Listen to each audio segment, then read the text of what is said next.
সেঙ্গারচর বাজারে ভয়াবহ অগ্নিকাণ্ডে পুড়ে ছাই প্রায় 15 লক্ষ টাকার মালামাল।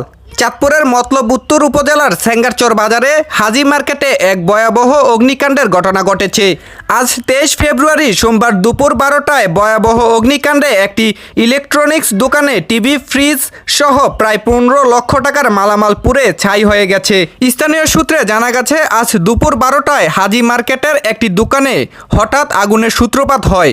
মুহূর্তের মধ্যেই আগুনের লেলিহান শিখা চারদিকে ছড়িয়ে পড়ে। বাজারের ব্যবসায়ীরা আতঙ্কিত হয়ে পড়েন এবং দ্রুত আগুন নেভানোর চেষ্টা শুরু করেন।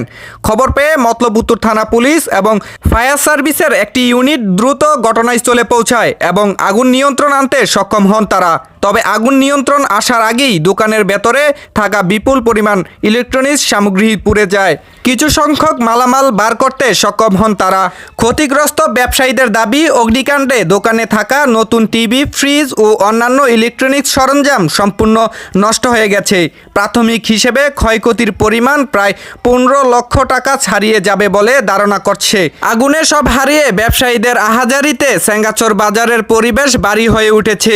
বর্তমানে আগুন সম্পূর্ণ নিয়ন্ত্রণে রয়েছে, তবে আগুনের সঠিক কারণ এখনও নিশ্চিত হওয়া যায়নি। তবে ধারণা করা হচ্ছে দোকানে পিছে থাকা ময়লা আগুন দিয়ে পোড়ানো হচ্ছিল, সে থেকে আগুনের সূত্রপাত হতে পারে। তবে ফায়ার সার্ভিস ও পুলিশ সদস্যরা অগ্নিকাণ্ডের কারণ অনুসন্ধানে তদন্ত চালাচ্ছেন।